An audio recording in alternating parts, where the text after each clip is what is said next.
On the City Council special meeting, Thursday, December 19th, 2013. Can we have a roll call, please? Councilmember Brown? Here. Councilmember Chapados? Here. Councilwoman Gussie? Here. Councilmember Kimball? Here. Councilmember Potter? Present. Vice Mayor Farrell? Here. Mayor Price? Here. Mr. Mayor, we have quorum. Great. Thank you very much. Appreciate y'all coming today. We have a few items on the agenda. The first one is the public hearing. At this time we have 3.1, which is actually PH 13-15. The Mayor and City Council share public comment regarding the annexation case, which is ANX 13-01, approximately 831 acres plus or minus of land generally located south of Maricopa Casa Grande Highway, north of Teal Road and west of Russell Road within Pinal County. This is the opportunity for you to speak to this issue. I have a few speaker cards. I will call on them first. The protocol for the day is if you wish to speak on this item, you can speak on this item and this item only during the public hearing time. So if you'd like to speak on item 3.1, you may please approach the podium, but let me hear first from both Court Rich and then Paul, is it Tyke? Tice, apologize. So first Court and then Paul. Good evening, Mayor, members of the council. For your records, my name is Court Rich with the Rose Law Group. I'm here today on behalf of the applicant who's seeking the annexation and then also the general plan amendment. Briefly, maybe my comments may drift into the next item a little bit, but I won't get up twice then. The applicant, first of all, I'd want to talk about on their behalf the history and how we got here. Last summer, the council entered into a development agreement with the owner of this property where the owner of the property and the city reached some agreements. One was that this applicant would annex this property into the city of Maricopa. That's what they wanted. They came to you all and asked you if you would do that. And as part of that agreement, the city agreed to process a general plan amendment, and the applicant agreed to bring a general plan amendment forward asking to turn this property into a master plan community or MPC designation. And I should ask, can you hear me? Okay, great. It seems really loud right here, so I don't know if it's a trick and you can't hear me there, but so they brought it in, or they're asking you today to do both those things, to annex it, which is holding up their end of the bargain, coming in with the annexation and processing it to the master plan community designation, which gives you a bunch of flexibility when they ultimately come in for zoning. And so you may hear, or you may have heard, I know there's some letters in your file, one from the city of Casa Grande, and I know they're here tonight. And there's we did the history of last year, but if you go back to 2005, there was an agreement that was entered into between the cities, between Casa Grande and Maricopa, and we were involved in that process on behalf of some landowners. And I'll read from that intergovernmental agreement in section B. Both cities agreed that it's further recognized that neither Casa Grande nor Maricopa can prohibit citizens from either side of the boundary from petitioning one or the other for annexation. So that's what you've got before you here today. Certainly the city didn't come to the applicant and reach out and try to bring their property into Maricopa. The applicant came to the city, and I think that's totally consistent with the agreement that you reached. The other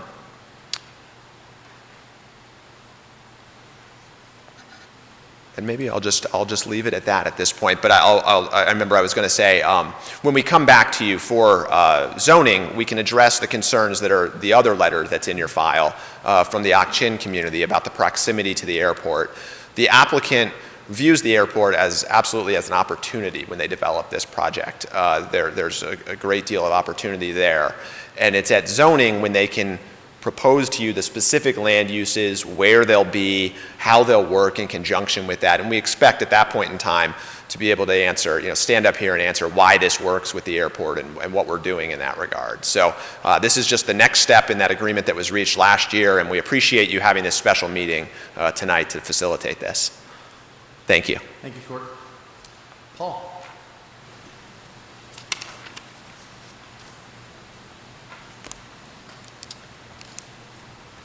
Good evening, Mayor Price, City Council. For the record, my name is Paul Tice, T-I-C-E.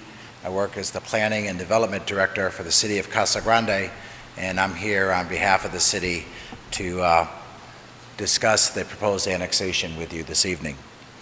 As the applicant just mentioned, the portion of the annexation that lies between Russell and Anderson Roads is contained within the Casa Grande planning area boundary.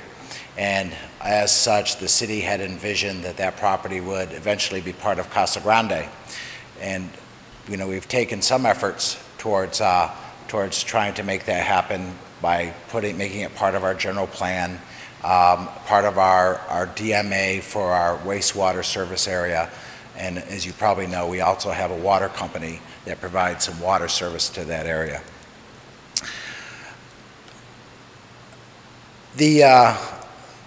I just had the opportunity to read the letter that Mayor Price wrote to Mayor Jackson of Casa Grande regarding this issue, and expressing your willingness to participate with Casa Grande in trying to come up with a mutually acceptable revision to our planning area boundaries that might move this area formally into the Maricopa planning area boundary and some other area into the Casa Grande planning area boundary. And I really do appreciate that, reaching out with that regard. We would ask, Casa Grande would ask, though, that we delay an official decision on the annexation until after we've had the chance to actually engage in that discussion and make that formally modify our boundaries. So really, that's my request this evening, if you would delay until that happens. But I do want to acknowledge and tell you we really appreciate your efforts in reaching out to us. Thank you. Thank you very much, Paul. Appreciate it. Does anyone else like to speak to this item?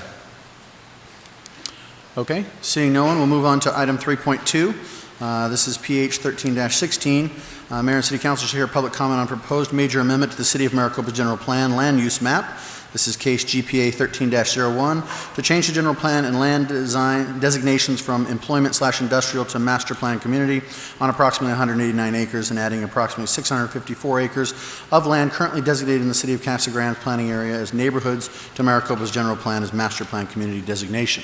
If you'd like to speak to this item, you may please come forward. Court, do you want to speak to this again, or are you fine with the last one? Okay. Anyone else like to speak to this? Okay, seeing no one, I'll go ahead and close the public hearing at this time, and that will move us on formally to the agenda items. This takes us to 4.1, again, the ordinance 13-17. Please be patient with us as we have to read this again. An ordinance of the Mayor and City Council of the City of Maricopa extending increasing the corporate limits of the City of Maricopa, Pinal County, State of Arizona pursuant to the provisions of Title IX, Chapter 4, Article 7, Arizona Revised Statutes and the amendments thereto by annexing thereto certain territory contiguous to the existing city limits of the City of Maricopa, consisting of 831 acres, more or less, located in a portion of sections 15, 22, 23, and 26 of Townships 5 South, Range 4 East of the Gila and Salt River Base Meridian, Pinal County, Arizona, not currently within the corporate limits of the City of Maricopa, Pinal County, Arizona, known as the Annexation Case 13-01. Council, this is for discussion and action. Is there any further presentation from staff? Dana? Thank you very much. Good evening, Mayor, council members. Pleasure to be before you again. And also, thank you very much for holding a special meeting for this project. This evening's presentation, I thought we would do just a concurrent or combined discussion on, or presentation on both the annexation and then the proceeding or concurrent general plan amendment associated with this in compliance. Both these applications have been processed and in compliance with the development agreements approved last year, as the applicant mentioned. Thank you very much.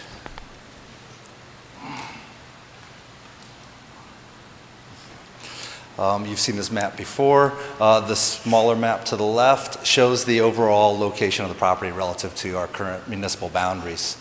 You see annexation 11-01, which was approved last year, August 7th of last year. The Bunger property, which got us south of Maricopa Casa Grande Highway. Portion of that property, about 11 acres, is owned by the applicant making this request before you this afternoon or this evening. The subject site is site location highlighted in red, and then as you know, there was initially, as part of the application, a larger portion, another 2,300 acres owned by a separate entity known as Santa Cruz Ranch, and that property is not a part of this request today. So looking on the map to the right, annexation 1301 and General Plan Amendment 1301 occupies the area that you see highlighted. The General Plan Amendment also goes all the way up to Maricopa Casa Grande Highway to include the balance of the 11 acres that were annexed last year as well. Just quickly run through the site. Here's the site as it exists today in a relatively recent aerial. Located generally vacant or farmed at present. There is a fiscal impact analysis part of with your application or with your packets. In addition, as part of a requirement from Arizona revised statutes, is to also include a infrastructure and services plan for the area. And there's that is included, I believe, as Exhibit 7 in your application. But in essence, at build out, this property, in total actually, the fiscal impact analysis analyzed the original application and then separated into 2 phases. But ultimately, the city, it was found that the net positive impact would be between $11 and $19 million in city revenues. As of day one and taking over, annexing this property, should you vote to do that this evening or in the future, the initial impact would be approximately $25,000 for roadway grading and minor maintenance of Anderson Road that's paved at present. And then police and fire services generally is basically nominal, just additional occasional patrol for police, fire only if there's a call, because there's no structures on the property or residents or any other activity besides occasional labor. There's not anticipated to be much service until development occurs. And there's the existing land use map, the portion, so it's oriented north to the left.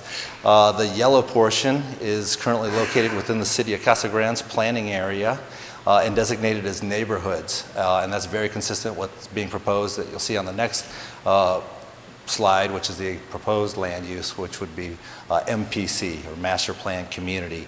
And that use also includes commercial and employment, as well as residential, and a mixture of different types of residential. And then the purple portion, there on the bottom of the slide, is employment currently within the city's planning area. You also see the regional airport approach surface that's currently shown on the existing land use plan map, also being shown here as well. And then you also see the Santa Cruz Ranch, or I apologize, Santa Cruz Wash open space corridor identified as well, as it is today in the general plan land use map. And there is the proposed new boundary for the city incorporated limits and the city's general plan extending east of Anderson Road around the state land parcel. You would notice also the state land parcel does cross the jurisdictional or the planning area boundaries as well. We don't anticipate, we did have some preliminary meetings. The applicant was encouraging to discuss with the state land department potential annexation. However, due to the longer process of going through the state land department, just not feasible within the scope of their development agreement and this project. But like I said, it does cross that boundary as well, and there will be a similar discussion at some point, depending on when that state land comes through.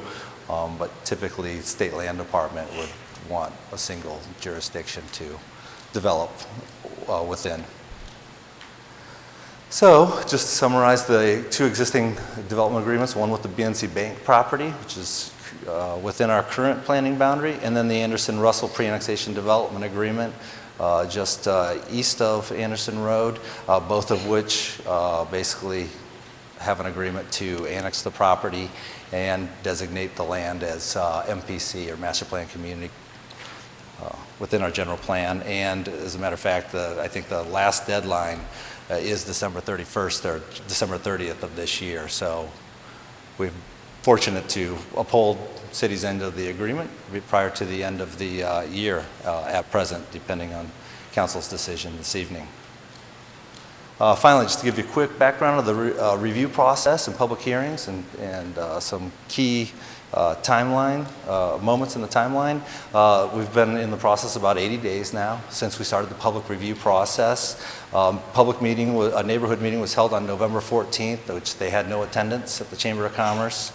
On November 19th, the City Council themselves did hold a public hearing required by the revised statutes for the annexation request. On December 1st, public notices went out and postings were made throughout the community advertising this request.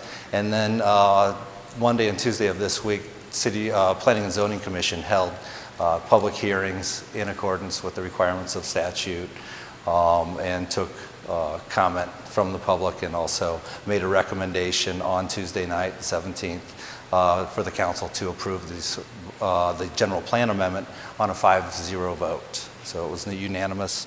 And again, we've had two groups speak to the public record, which was Ak-Chin, again, with their concerns on the proposed land use and changing it from employment to MPC.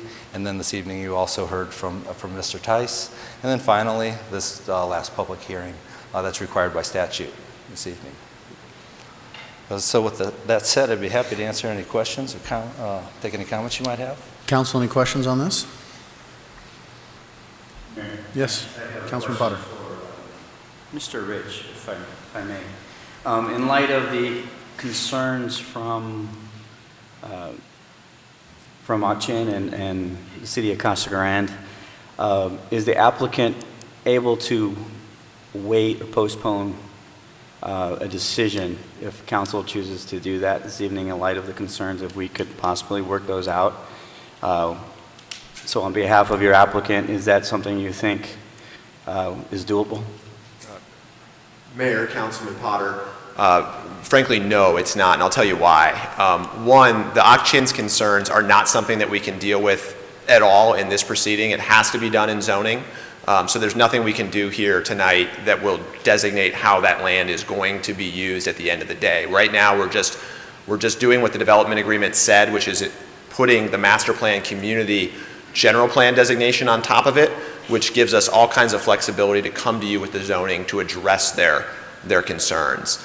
On the annexation, as Dana mentioned, the agreement between the parties was to complete the annexation by the end of the year. So that, we're hopeful that we can move forward today. And I certainly, we're happy to talk to the cities as we move forward about, future land use city annexation boundaries. But one other thing I would mention on this front is that in order for the city of Maricopa to annex south, you frankly need this parcel. If you don't have this parcel, whether it's today, tomorrow, or the next day, you can never annex south of your city on the east side. So I don't think that's going to change in the future. But I certainly appreciate the question and wish we could, but I don't think it's going to be useful to anybody to wait. Thank you. Thanks. Any other questions, Council? Okay, seeing no other questions, we need a motion for this item. Can I have a motion, please? Second. So we have a motion and a second. We need to move to a roll call, please. Councilmember Kimball? Yes. Councilmember Potter? Aye. Vice Mayor Farrow? Yes. Councilmember Brown? Yes. Councilwoman Gussie? Yes. Councilmember Chavitos? Yes. Mayor Price? Yes. Motion passes. Thank you.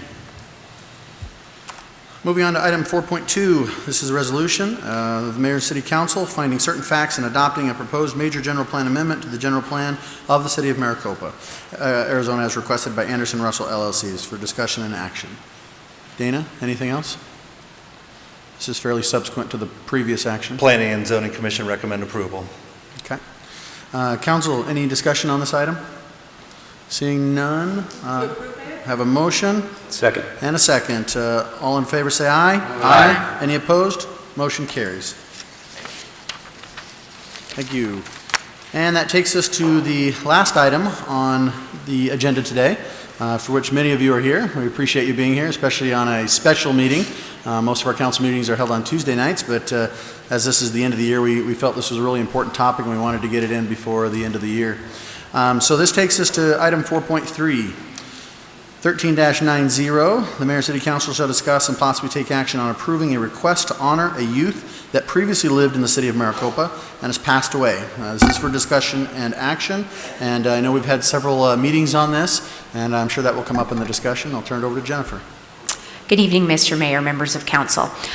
Just to go ahead and recap and give you a little history on this and why we're here today. On November 5th, two youth, they are here, I see them in the audience, approached council with a petition signed by several youth and adults in the community about honoring a young man, Tommy Fitzgerald, that had played in Little League for 6 years here, and unfortunately due to an accident when he was playing baseball, he received an injury.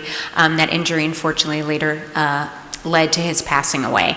So they came to request for council to name a field at Pecana Park after Tommy Fitzgerald. Because that was done at a call to the public, council could not actually approve any type of action with that, but you did listen to the request. One of the things that came out of that was to take this to the youth council, which is made up of members in the community that are high school age, so that they're a little bit closer to Tommy's age and some of the kids that wanted to go ahead and do this. So on December 10th, we went ahead and took the same request to the youth council. We also invited the two young ladies that gave the presentation to council to make that presentation to the youth council as well. In attendance was Mayor Price as well as Councilwoman Gussie. So with that, giving the presentation a little bit of background, we asked the youth council to come up with maybe some other ideas or suggestions on how to honor Tommy Fitzgerald. We also brought up to them that this is one of the first requests for something, but it certainly won't be the last. There are obviously many important community members, citizens here in Maricopa. We have in the past received some calls about how to honor perhaps a person who passed away with maybe a tree or something like that in one of the parks. So we know that this is very important to go ahead and come up with some type of policy or decision on how to continue to honor people that do come up in the community that mean a lot to the community as well. I did a little bit of research as well on when we talked a little bit about naming guidelines for facilities and such, and I wanted to give you a little history really quick on that, as we've obviously named Lexington Park and Copper Sky. On September 18th of 2012, at that time Assistant City Manager Danielle Casey went ahead and presented some naming guidelines at a work session. And talked about how we could name different city facilities. And she went over possibilities of naming it after subdivisions, geographical area, historical significance, and one of them was individual, group, or organization. But there were some additional guidelines that went with this. And they were, if you wanted to name it after a deceased individual or for a living individual. And some of the provisions or the guidelines for that were, it talked about individuals that had been deceased for at least 5 years and that made significant contributions to the community. Individuals had been deceased for at least 5 years and made significant contributions to the state, nation, or the world, and the results of these efforts also provided benefits to the Maricopa residents. And then, or a donation or sponsorship from an individual deceased or living of significant level per the marketing and sponsorship partnership policy has been accepted by the city in exchange for naming city property. Now this was generally for big facilities such as our Copper Sky Park or the Multi-Gen Center. So there was also something it talked about amenities, and a field in a park would be an amenity. It says the naming rights for such smaller amenities, such as Ramada interior building, a wall, a path, a picnic area, a tot lot, or a trail, may be named by the discretion of the city manager if deemed within the context of the guidelines. Now, the guidelines, however, were never adopted. They were talked about in a work session, and there was consensus from all of council, but those guidelines were never actually fully adopted, so I did want to go ahead to let you know that as well. So I just wanted to bring you up to date that we've already kind of talked about naming guidelines, and in a work session it was approved and there was a consensus, but it hasn't been officially adopted. So with taking it to Youth Council, they basically came up with their top 3 ideas. That's kind of how they did that. There were many kids in the room and we went around the table and they were asked, what 3 ideas would you support the most? And here's what came out of the meeting. The first one, and this is in no order of importance, just the 3. First one was to do a focal point piece of artwork or a statue of a child playing baseball. This item would correlate with Maricopa Youth Little League Sportsmanship Award, which has been renamed in Tommy's honor. The idea would be that the winner of the award would be added to the focal point or the statue each year because they are exemplifying what Tommy stood for in that sportsmanship. The second would be to name ball field number 1 at Pecana Park in Tommy's honor. Lastly, is the community would conduct 33 days of fundraising, and the reason they picked 33 was that was Tommy's number, that would go with a scholarship in his honor. And this item could also go towards the recipient of the Tommy Fitzgerald Sportsmanship Award. So those were the 3 type of ideas that the Youth Council came up with. So tonight we're just presenting those ideas as council had asked to receive some direction from our Youth Council here in Maricopa, and that's what's here before you this evening. Thank you very much. Appreciate it. I'll turn it over to council here for some discussion, further elaboration. Anything else? Mayor. Yes, Councilman Potter. We gave some thought about it, and we had the discussion at the strategic planning meeting regarding this and taking it to the Youth Council. And since they came up with one of the 3, I thought about the naming of the baseball field, number 1. And, you know, there's many reasons why we say why we can't do things. But I think in a case like this, you know, we try our best to do something that is possible for a community, especially in memory of someone who's such loved by friends and families. So, Mayor, I move to approve option 2. Okay. There is a motion on the floor. However, Councilman Potter, I'm not really accepting motions at the moment. We're still under further discussion. So I will come back to you for the motion at that time. Yes, Councilman Gussie. One of the reasons why I brought this is because we had an award ceremony right after you had made the announcement of Tommy's passing, and we were awarding the sponsorship of the fields at the time. And I remember that when you were awarding, I think it was you who was presenting the awards, when you were awarding the awards, you mentioned field number 1, and that's the closest to the lake. You had mentioned field number 2, which is the other field. And it just occurred to me that, you know, instead of calling it field number 1 or field number 2, we could actually name it, regardless of what we decided to name it. One of the things that you failed to mention was the fact that these young ladies that are here in the audience right now, they actually collected close to 1,000 signatures of community members that were in favor of naming the field Tommy's Field.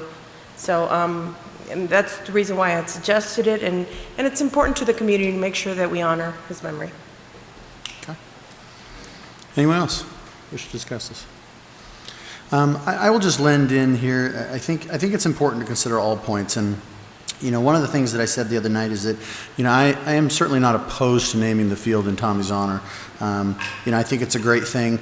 You know, when this came before the marketing subcommittee, you know, we talked about the fact that we don't have a policy on this, and this is what happens when things come up in a city that's so new, is that it's never happened before, and so, you know, hopefully it never happens again, but the reality is things happen, and so when that occurs, you've got to take the time to give it a lot of thought. I agree, we did receive quite a few signatures, which was great, and I hope the community understands that that's something that's certainly helped motivate us, and I don't want to call it just motivating, but that's what we rely on. We rely on the community to tell us things that are important to them.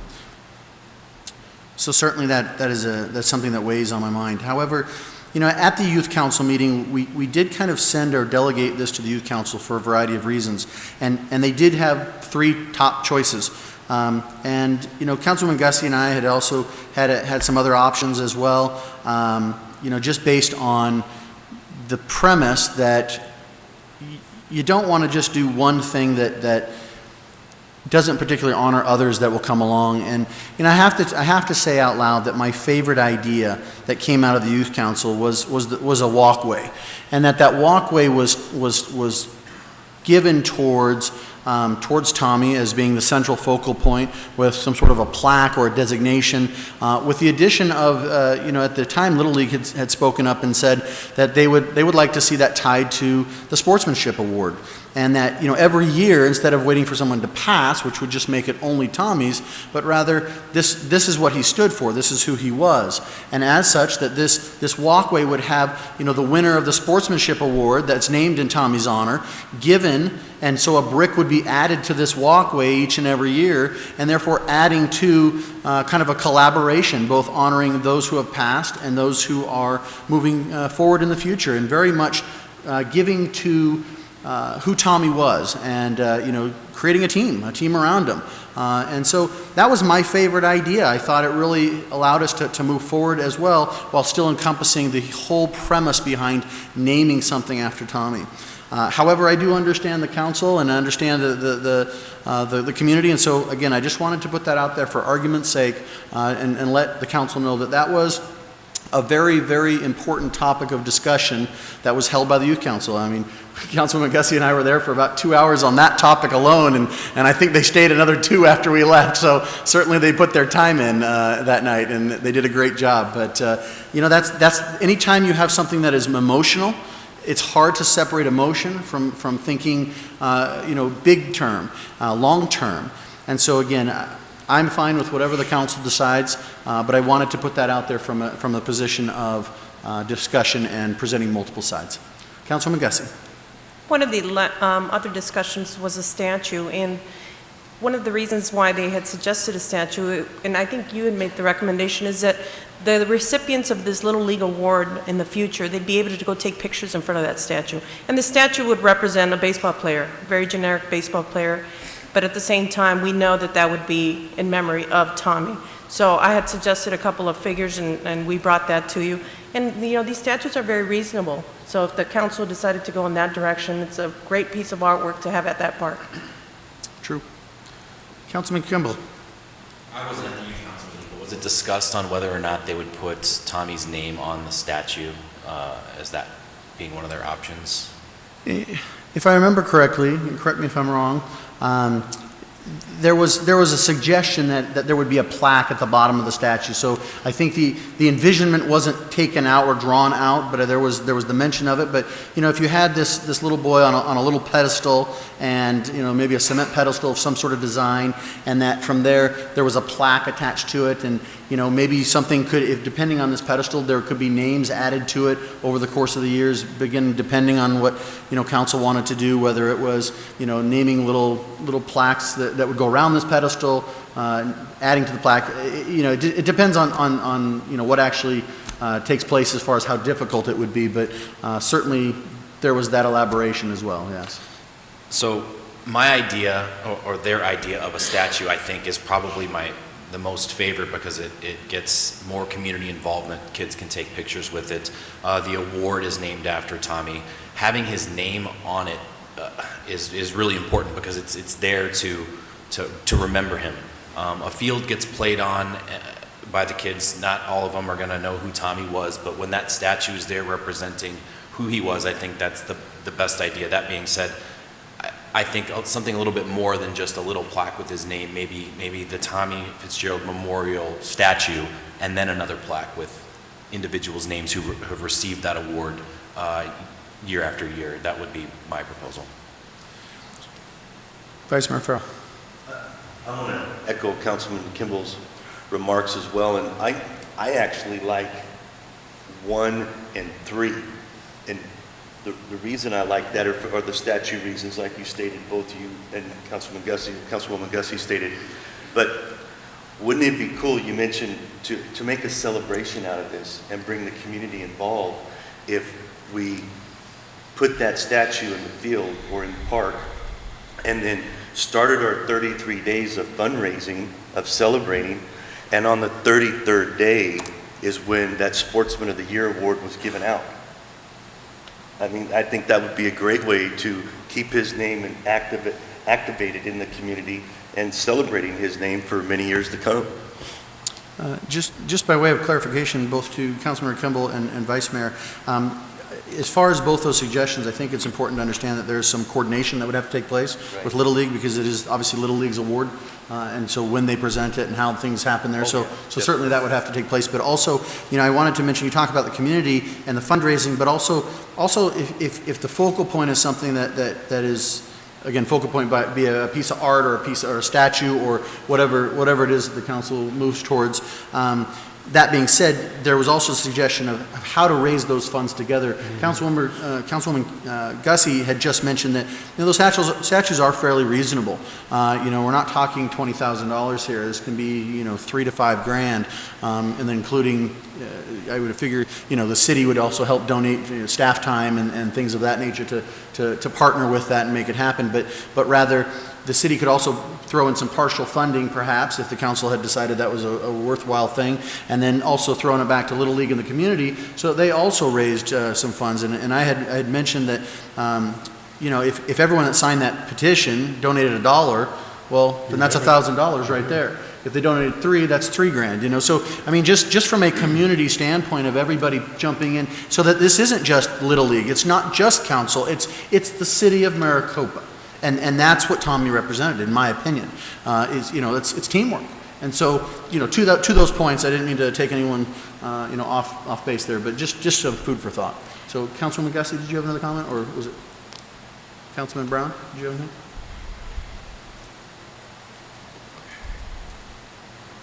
I think your idea is excellent, because I think the youth and the parents should be involved.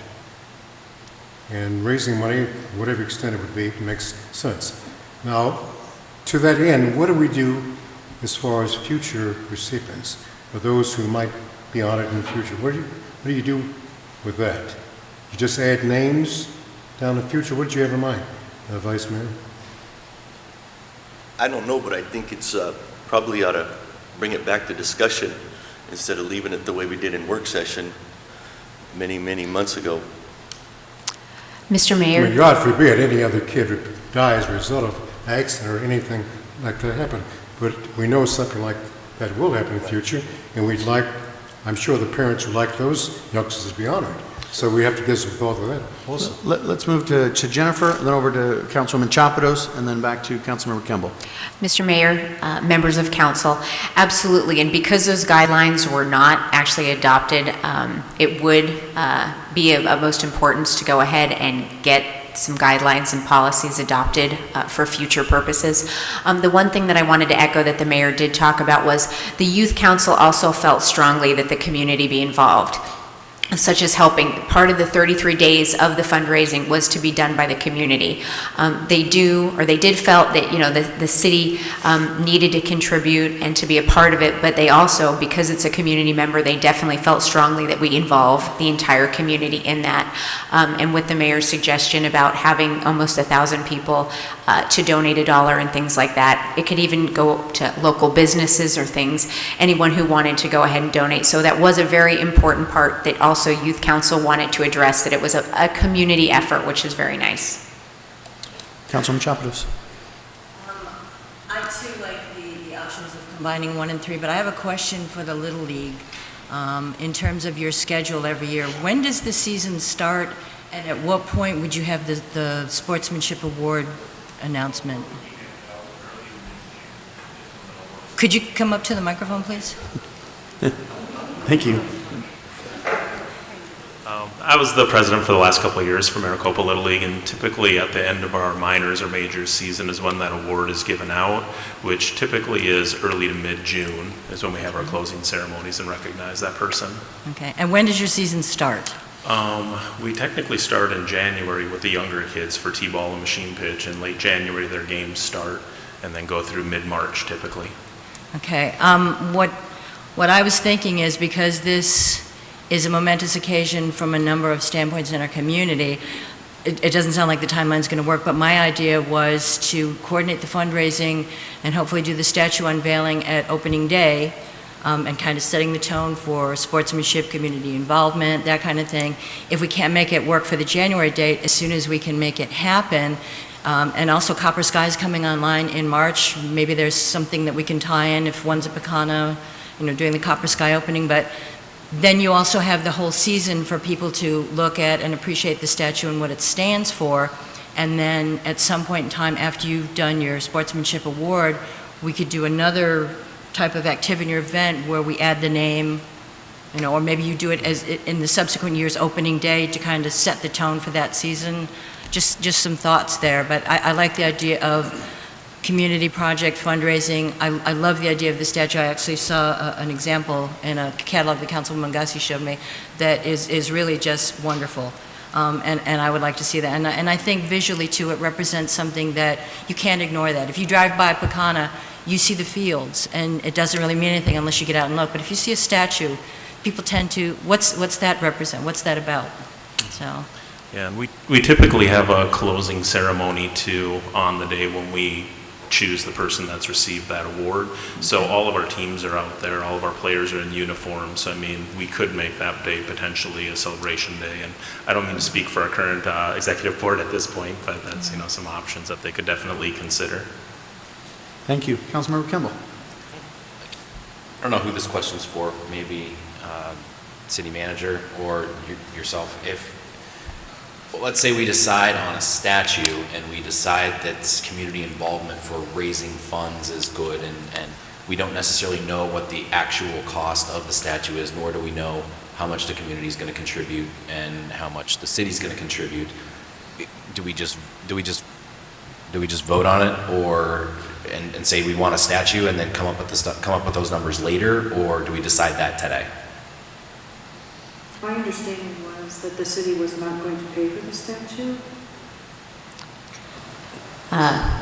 City Manager Sorensen, that would be up to council. I mean, I know that at Youth Council that they did talk about the fact that they wanted the community to fundraise, but again, those funds would have to be allocated, as I'm not sure that those are in the city budget currently.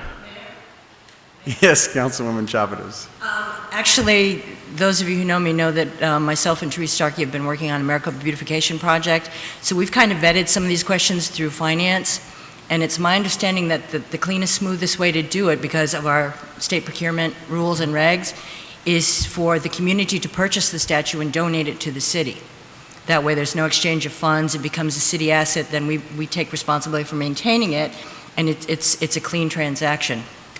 I mean, as individuals, I'm sure we could contribute to the fundraising efforts, but to involve the city as a fundraiser raises some other issues.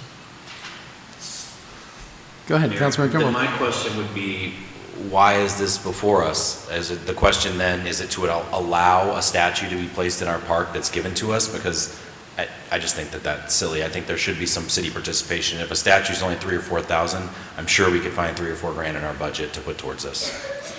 And to that end, I mean, without going too far, Vice Mayor Farrell had leaned over to me and asked me a question that, certainly council members, you have access to a few funds that you use for travel, et cetera, to and from conferences. I mean, if each of us decided to participate in a small fashion, it could be, again, I don't want to speak for finance and legal here, but there is certainly a helpmate that can be done, and I think that's kind of my envisionment, perhaps, but this can't be all from us, I don't believe. It's got to be a joint effort between the community. So whether it goes to, Councilwoman Chapados' suggestion of it all raise and donate to us, and we take care of the possession of it and maintain it, that's one option or thought process we need to probably evaluate. And then also, but Councilmember Kimball, you're right, it's $3,000 or $4,000. However, we do have a BFO meeting coming up in January, and there's going to be some tough budgetary considerations. So again, trying to think of the big picture, how is the best way to go about this, council?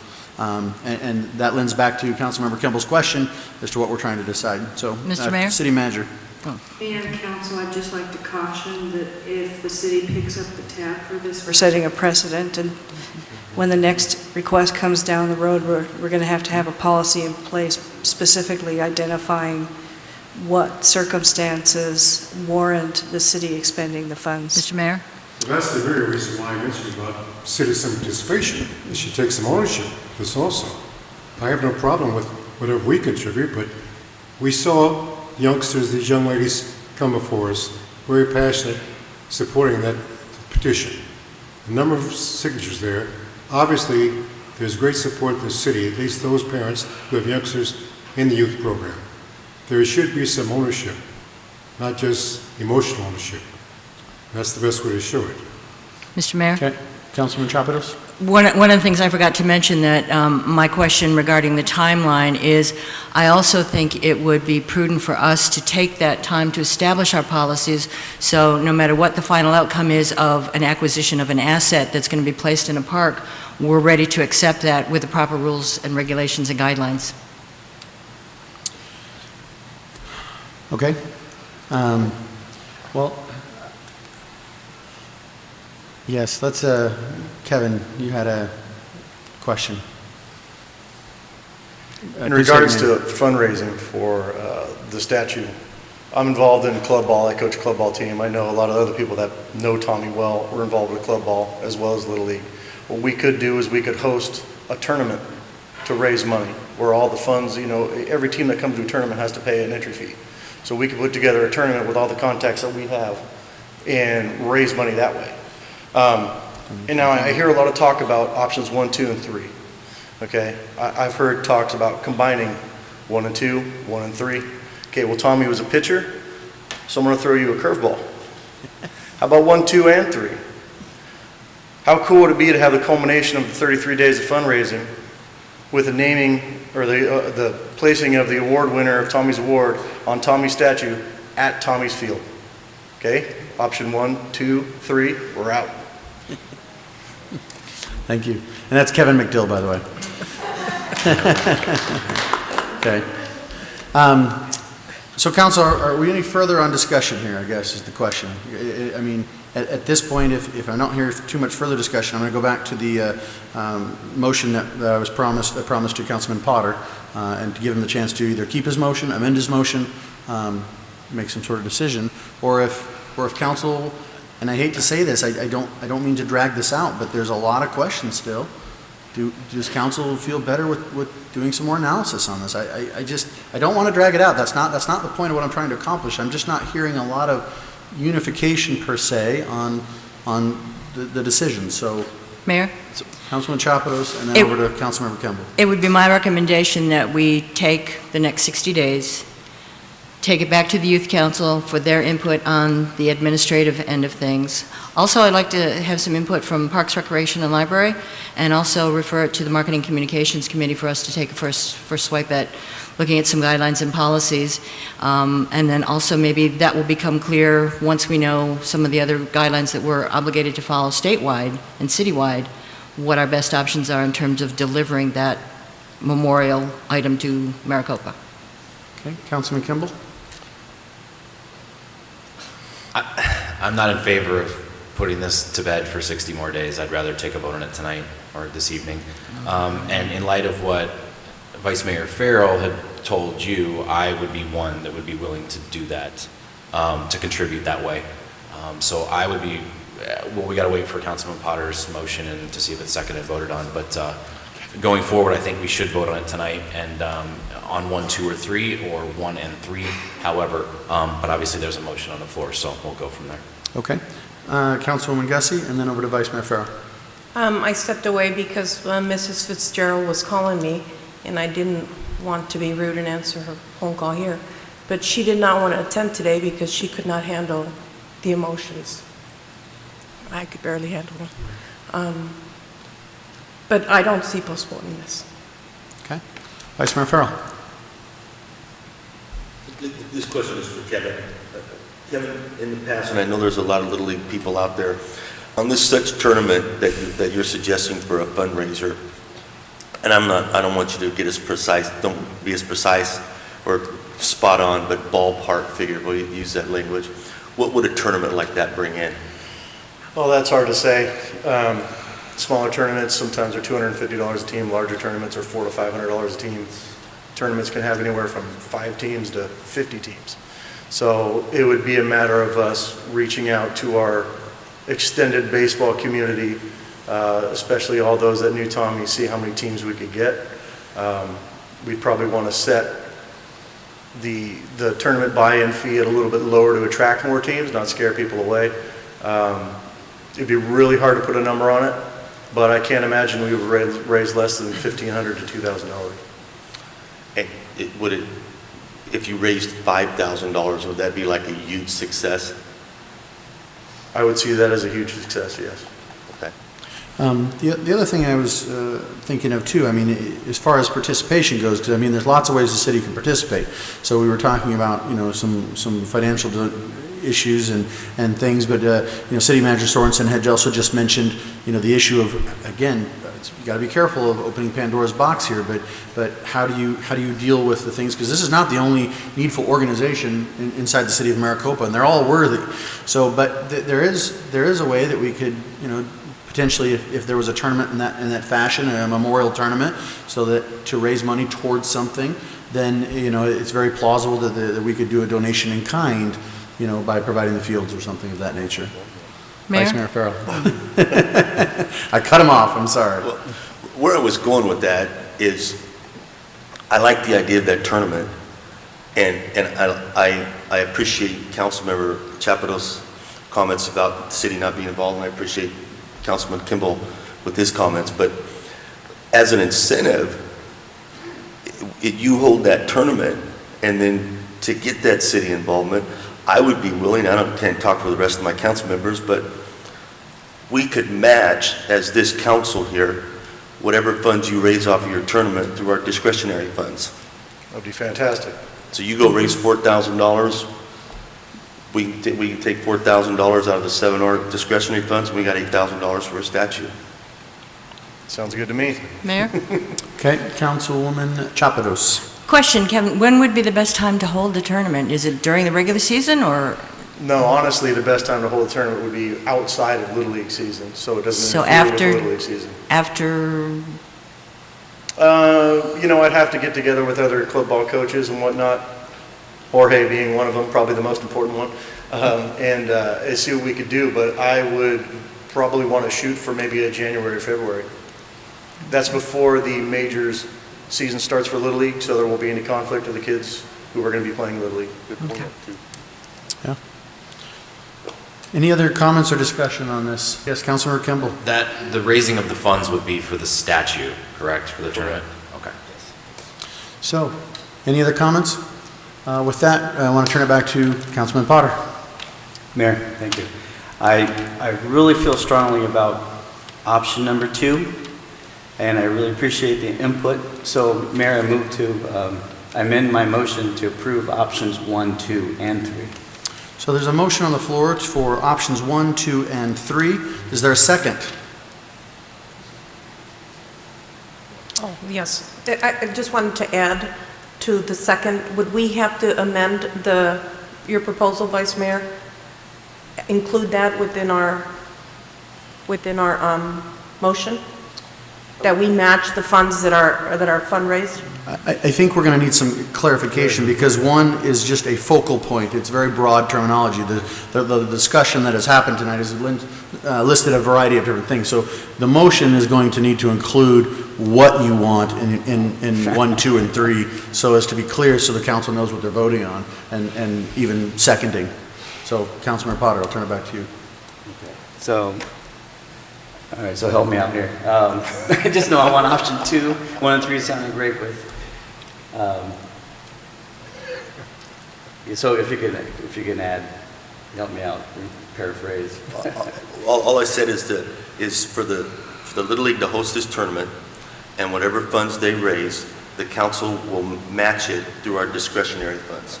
Okay. And Councilman Potter, I'm sorry to hold up, but City Manager has a comment really fast. Yes, Mayor and Council, I would caution being that open-ended, because if they raise more than what you have in your discretionary funds, we would have to find the money. So I would put a dollar limit on it. This close. And that's why I asked him, would $5,000 be like a huge success?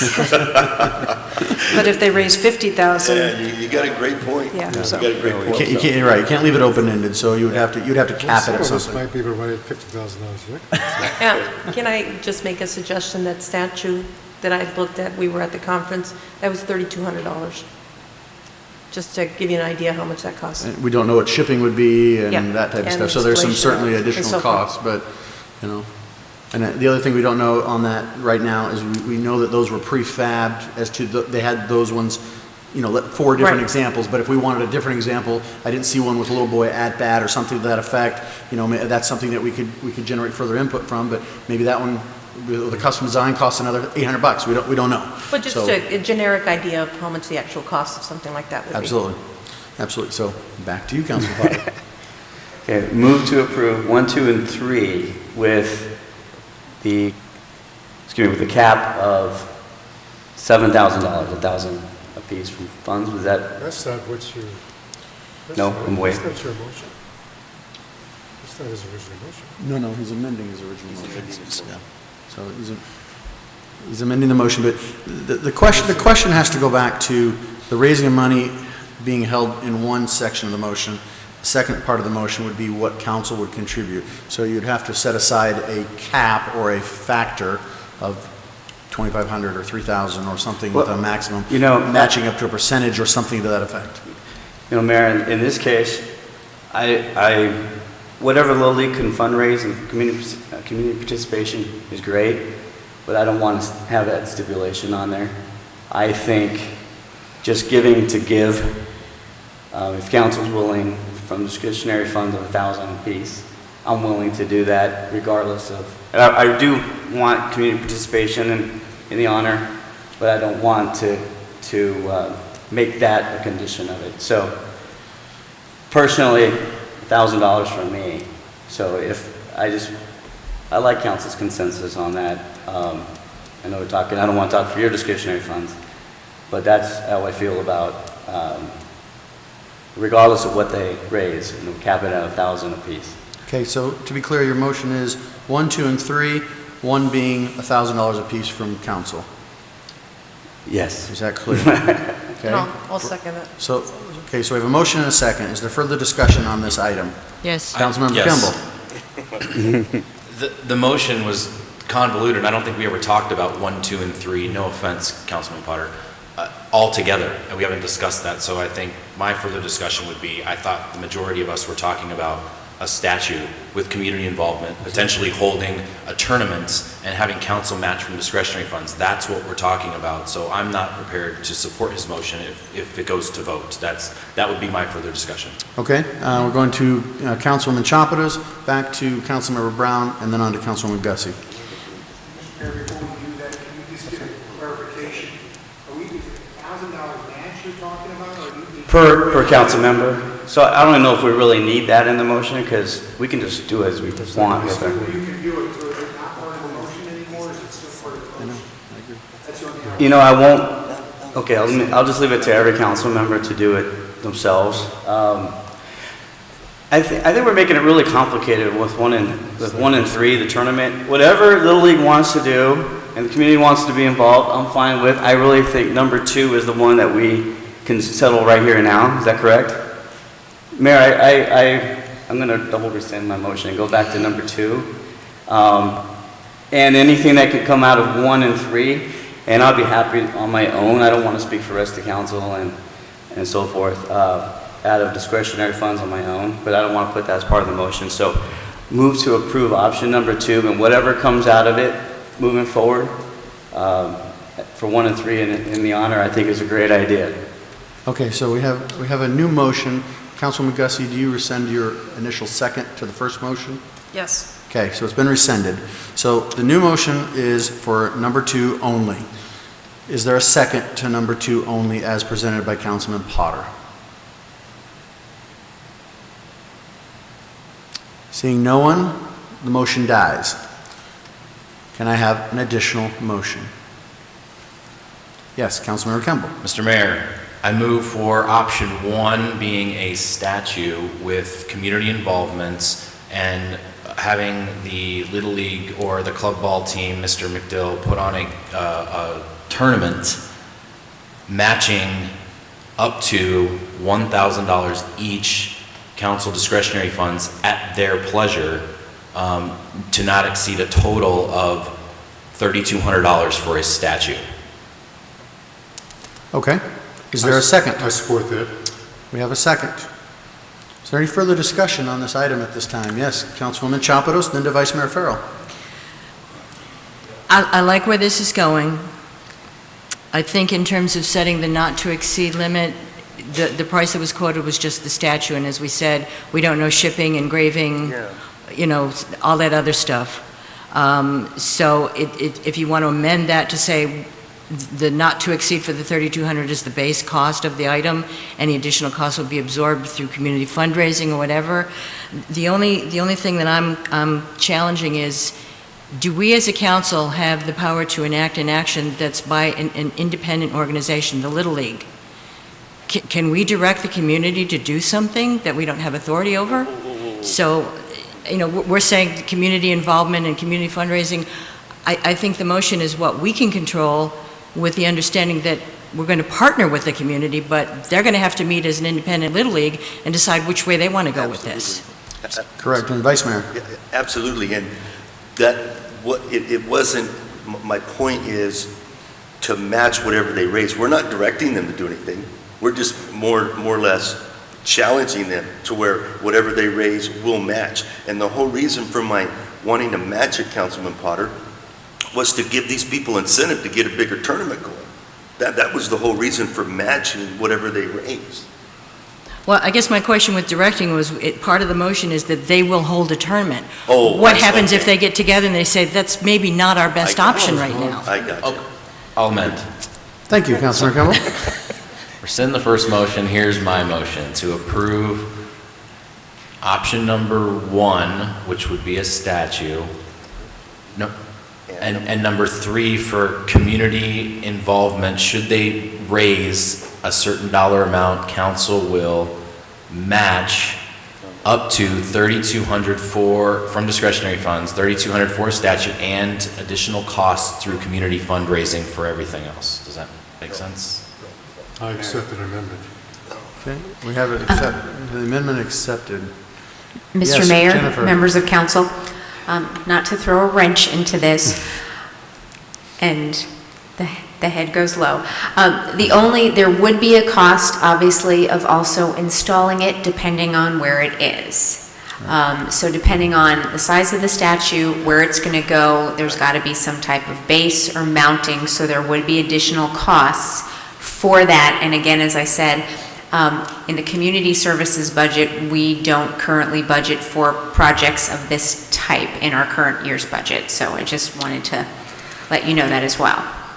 Okay, so the problem here is, and forgive me, Councilmember Kimball, but the problem here is this 3,200 number. Am I wrong in saying that? I mean, that's where the problem lies. The problem lies in the 3,200 number. Now, obviously, we have a need as council to cap it. We have a need as council to define it.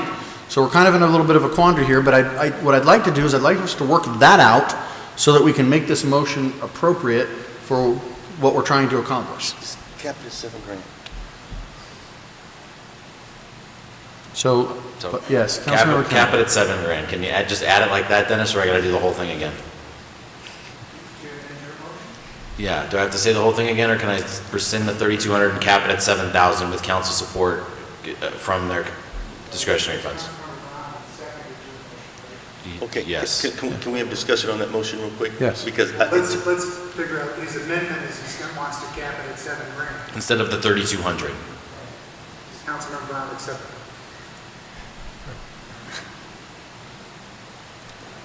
I don't know if you can do that, but you can put that kind of dollar.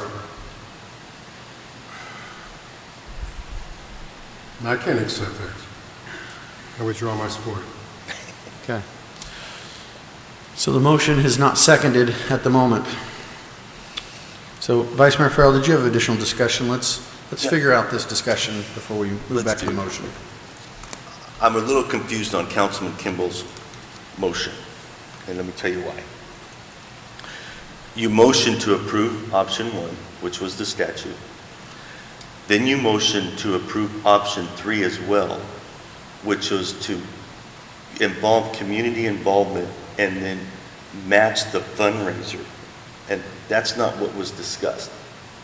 Option 3 was to create a fundraiser for 33 days leading up to the Sportsmanship Award. And that's every year. So if we approved your motion, we would have to match that fundraising that they're doing every year for that scholarship. That's the way your motion reads right now. You are right. So rescind that. Okay, time out. No more motions. Hold on. Let's figure this out. Again, our apologies here, audience, but this is the financial deals you have to deal with, and this is why this discussion took so long in the Youth Council, and we're just adding a layer to it with talking finances. So certainly, is there additional discussion that needs to happen on this? Yes, Councilwoman Chapados. This is heading towards another motion, but I'm going to take a crack at something. If we stick to what is proposed here in the staff report, so number 1 is a focal point, that being a statute to be selected by council, working with the Little League. Number 3, to partner with not necessarily the community. I mean, if the Little League puts this out there, they may get other nonprofits or other groups that want to partner with them. So I'd rather phrase it as a partnership to be clearly defined in a letter of agreement or something at some point, with the option for personal matching at council's discretion. It doesn't have to come out of our discretionary fund, and quite honestly, I'm not comfortable with you earmarking a discretionary fund. I might want to contribute out of my personal funds.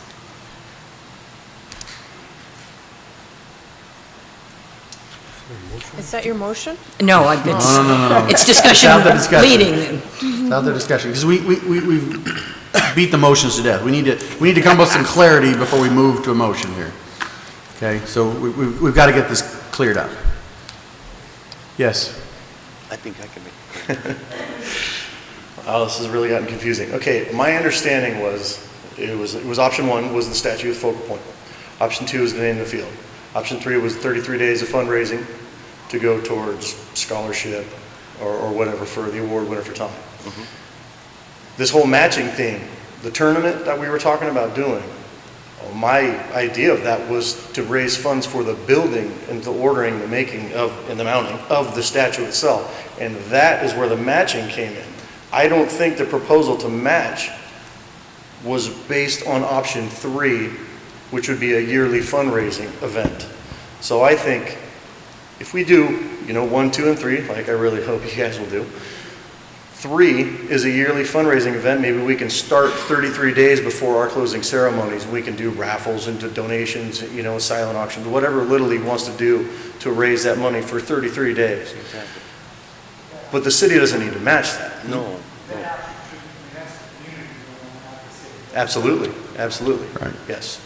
Right. So I think, like I said, the matching isn't the 33 days of fundraising that we would do on an annual basis. The matching is the tournament that we would hold to raise funds to build this statue. Right. So Council, let me ask you this. Again, as I understand it, the focal point, again, we're back to the statue. The statue has an understanding of additional names added to it, et cetera, over time. So there's a cost for the statue. The purpose of having Little League partner with us in this statue is to help raise money from the community. So we are assuming they will go and do bake sales and tournaments and car washes and everything else they can possibly think of to raise money. The council is taking action on the agreement of a statue, the agreement of helping install it, the agreement of putting it in the city's park. That's what the council is doing. The council could also agree, if they so chose, individually, to make contributions to help the Little League attain this goal. But I'm not sure that it should be dictated, okay? And finally, I think the council is accepting the fact that we are partnering with Little League in the agreement that there should be a time period in which we agree to assist or help or facilitate or just simply agree to that there's a 33 days of fundraising on behalf of Tommy Fitzgerald. Now, that does not mean that we are taking the lead on that fundraising. It does not mean that the fundraising is going to be in our hands, but rather it will be in Little League's hands or whomever they deem. But again, it's a partnership that we are agreeing to. Is that the understanding that it seems like we're coming to here? Again, Yes. what the council and the city is bound to versus what the partnership that the city is agreeing to with a third party, be it Little League, be it whomever, to accomplish this greater goal. That's my understanding. Okay. So, 2 points of discussion left. Councilwoman Chapados, and then over to Councilwoman Gussie. I have a question for Dennis. Because of what that implies, number 3, do we need to include that in a motion? Because I can see shop with a cop, ride for a toy, anything else coming back and saying, you guys need to partner with us for fundraising. Is that something, the mayor's points about the actual physical asset, is that as far as we need to go with this? I think, Mr. Mayor, Councilman Chambers, I think that's a great point, and I think it's really, council should really focus on 1 and 2. I mean, if Little League wants to take the lead on 3, Little League can do that, and council can have whatever role council wants at that time. So, yeah, I think that's right. I don't think we want to have a vote that will partner with that fundraising, because that implies that we might take the lead, we might not take the lead. I think Little League's probably prepared to handle that on their own. And then individual council members can take whatever steps they want when that comes up. Okay. That answer your question? Councilwoman Gussie, then over to Vice Mayor Farrell. I think we're overcomplicating this. My suggestion would be to name the field today. Let's just name the field today. I am committing myself, my brother, Kevin, and Tommy, and all these individuals. I'm going to commit myself to organize this tournament and get it done, myself.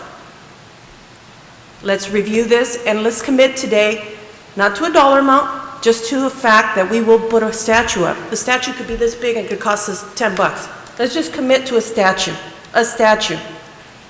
Review this 6 months from now, after the tournament takes place. We will have funds available after that. Council could review it 6 months from now, after the tournament, so that we could move forward on what our contributions, if anything, will be for the statue. Okay, and Vice Mayor Farrell. I forgot what I was going to say. It's been a good discussion, hasn't it? Okay, well, there it is, laid out. So we're back to 3 has been basically absolved based on the fact that legally that's not a place where we can stand. Back to 1 and 2. Vice Mayor Farrell. Councilmember Chapados had some great points about number 3, and I'm glad you brought that up. But, you know, when the time comes, you can declare it a 33 fundraising month, just like you did for homecoming, paint the town red. You declared that. You can do the same thing when the time comes for the fundraising. Yeah. Make it a proclamation. Right. Yeah. Okay. Declaration, proclamation. Based on everything that's been discussed, is there a new motion that someone wishes to put on the table? Yes, my motion is name the field, review the options of a statue 6 months from now, after Little League and everyone else has organized. So there's a motion. Is there a second? Mayor, to clarify, naming the field, you mean option 2? At this point, I forgot the numbers, but yes, I think. As far as the field? Yes. Not yes, just the statue? yes, yes. Okay. Mayor, I second. So there's a motion and a second. Any further discussion on this item? Can we move to a roll call, please?